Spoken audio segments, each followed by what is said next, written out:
Well,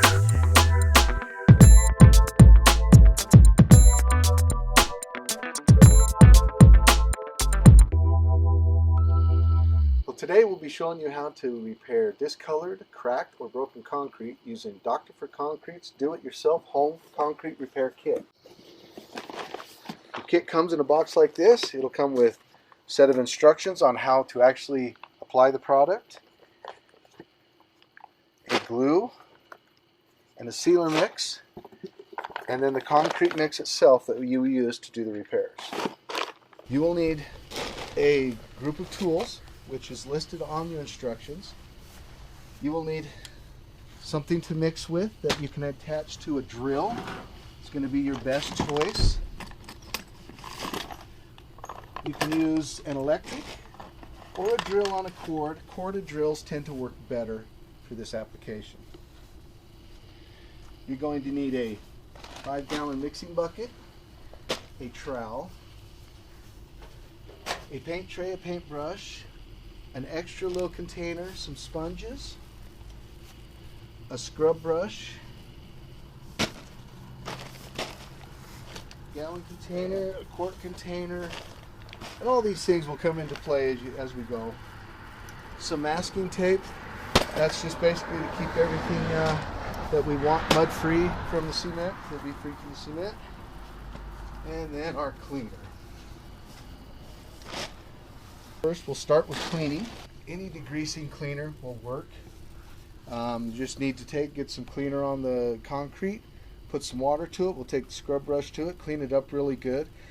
Really important at this step is to make sure that the concrete is clean, that there's no grease or oil on it, and that you've gotten all the dirt off of it and all the loose concrete has been removed, so that when we apply the product, it's going to a solid surface, and that's going to ensure that it stays where it needs to be.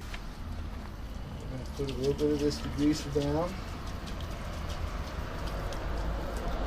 Put on some gloves so I don't get it all over me.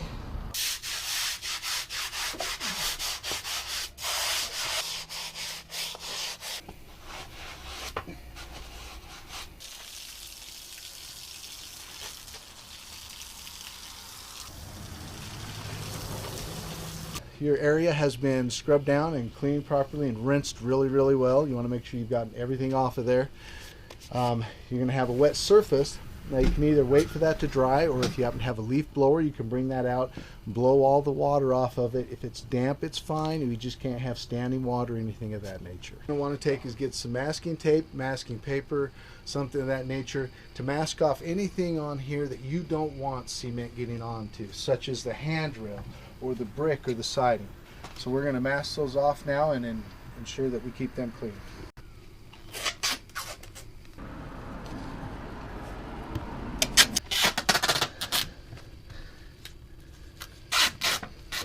Now we have gone through washing it, getting it prepped and ready. Now we're going to set up an area to work, and one of the things you'll want to do is put your workstation where if you spill, it's not going to be a big issue. It's easy to clean up. Grass is a great area because you can rinse it right into the grass. It's just sand and cement, washes right away. What we're going to do is we're going to mix up some glue and we're going to apply it directly over to the concrete. It'll help seal up a bunch of those cracks and act as a primer for the rest of the material that's going to go on. Mix our glue up. For that, we're going to need a 1/2 gallon of water, and we will get our glue mixture put together.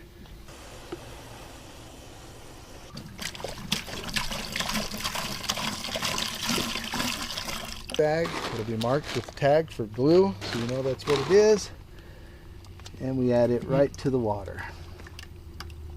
Mix the product out of the bag as possible.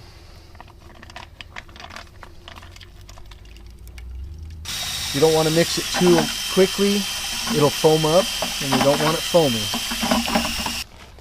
We're going to take our paintbrush, we're going to take a little bit of this glue mixture. Now, because this is cracked up so bad, I want to just try and get a little bit of glue mixture down inside the cracks. So I take the brush and I just kind of brush it onto those cracks a little bit, and that allows that material to kind of soak down in there and help bind up that crack a little bit, and that's going to keep moisture from getting down in there. off-white so easily. Running from up here down to this crack and coming out down here. So it's flowing into all these cracks and it's helping to bind it up. One of the things to always remember, you're working with a glue and it's a polymer glue and cement. So rinsing off your tools as soon as possible is very important. Otherwise, you'll be buying new ones. Simply spray with water. Rinse really well. Rinse it into the ground, make sure you're not leaving big clumps, and put your wet product in first and then add dry to it.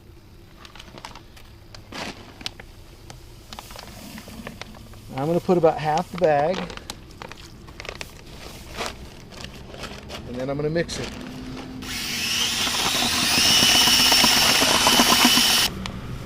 You don't want to just dump the whole thing in because you may not need the whole thing. So you want to just mix what you need. You can see how it wants to foam. I gotta be careful not to mix it too hard. It'll foam up on you, and we don't want that. So we're going to go ahead and just mix up the full bucket.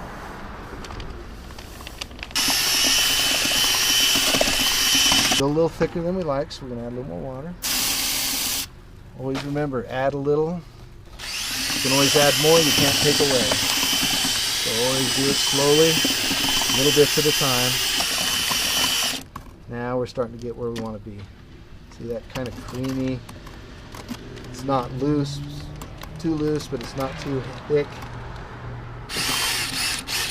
Our tools, as I say, constantly clean as you go. It will save you a lot of headache in the end. It's a squeegee. Make sure it's wet. Not a squeegee, I'm sorry. You get a trowel. Make sure the trowel is wet. We're going to pour a little bit out. It looks pretty good. It's a little thick, but I think it'll work. And then we take that and we just start smoothing it around the concrete. Still, you make a mistake, you can easily clean it. Like if I splash it down on that door, I can easily take a sponge and clean it off. While it's wet, it'll come right off. Can you get a picture of that? These little pinholes will pop up. If those do, you hit it again and they'll go away. You do not want to leave those. That allows water to penetrate into the material and the material will fail. Sometimes you might need to work it into the crack a little bit, just to fill the cracks in.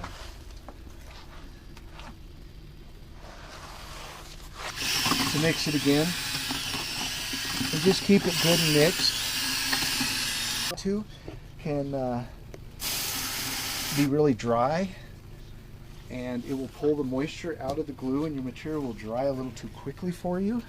So you might want to make it a little looser if that's happening. Work with.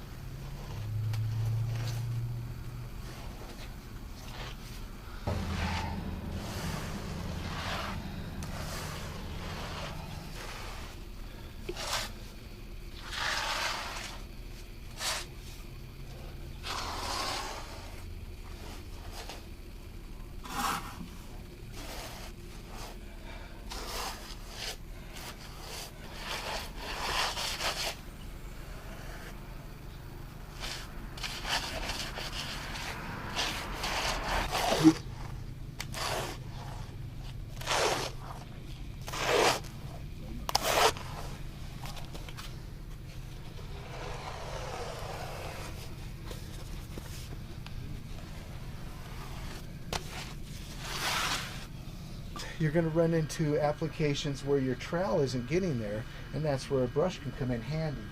Areas like around this rail, I can come around here to this back side and I can actually get some mud and apply it in small areas that are hard to reach.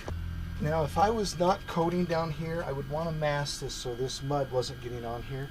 But later we're going to be doing more work here, so I wasn't concerned with anything get on here. This will soon be coated also.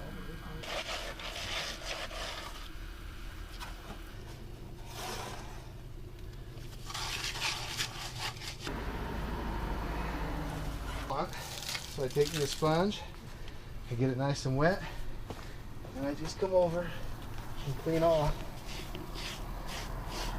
whatever has mud on it. but I don't want to have mud on it. And it's gone, just that easy. And if you got a rough spot, you get a little wet, not dripping, just damp.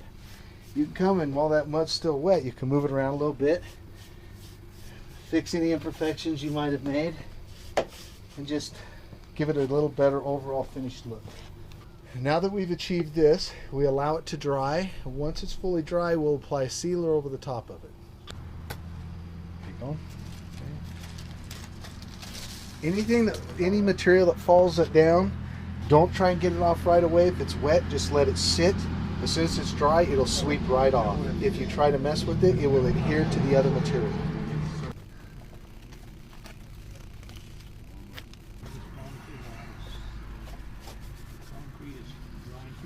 Quick point, as this is curing, when it's still wet, moisture is your enemy.